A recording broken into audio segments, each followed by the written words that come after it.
What is going on, pond people? I'm here at Site 1. These are going to be our stepping stones going across the intake bay. We're probably going to break this up into either 2 or 3 separate pieces by scoring it and breaking it with a sledgehammer.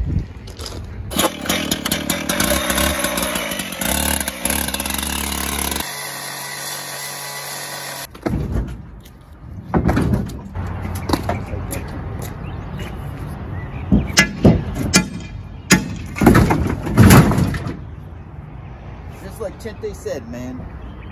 Just like you said.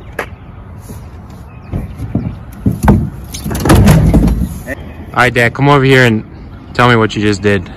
All right, so we had a big rock. It was too heavy for us to lift. We don't have a machine on this job. So we cut the rock halfway through, put a fulcrum right underneath the crack. We tried jumping on it. That didn't work because Chente stayed on that end. And he's too light. Every time we jumped, he'd fly up in the air. So we ended up taking the pry bar, putting it in the crack, hitting it with the sledgehammer, and Chente goes, no, man, it's gonna crack right along there. And when it split, it cracked right where Chente said it was going to. We really didn't want it to crack there, but shit happens and we'll roll with it. This is one piece, that's the other piece, that's the third piece. That's the rock that my dad broke on the truck. And it turned out perfect. What's going on, pond people? It's Brad with Pondscapes of Charlotte, and today we are going to be installing an intake bay. The customer has a skimmer. They have a Savio skimmer, and we're going to be taking that out and upgrading it into an intake bay. So what we're going to have to do is we're going to have to take all these rocks out on the side and seam a liner, and the pond's actually going to extend out here. There's going to be stepping stones coming across the intake bay, and instead of having to open this up and clean out a basket, clean out the filter mat, he's going to instead have a net that he's going to be able to take out the debris that works its way into the intake bay. And the intake bay is also going to house the pump, so it's going to make sure that the pump's not getting clogged and that an adequate amount of water is getting to the pump all the time. So let's get started.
So I wanted to demonstrate today how the intake bay works in capturing debris.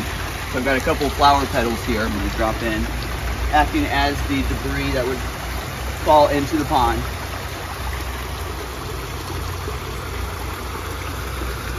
And as you can see, the intake bay captures it, sucks it right in, making it easy to capture with the net.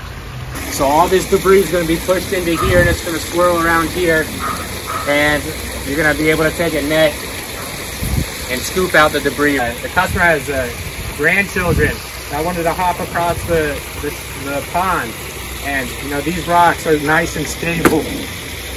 I can jump up and down on them. They can jump and they can play. These big rocks that we brought through that little door is staying here. They look like they've been here forever. So we set up the autofill in a little box here, and you can see as the bobber goes down, it's going to take well water, fill up the pond to keep it at this exact level. And now that it's full, the bobber floats and it turns off. You can see under this rock, the customer had a drain on its old pond, and we want to keep it at this exact level. So we bulkhead through the liner, and right now, if there's any more water coming in here, it'd be going over the edge. So guys, that's a wrap on our intake bay video. Just remember, we're changing lives, we're having fun, and we're building the best water features in the world. We'll see you on the next one. Peace.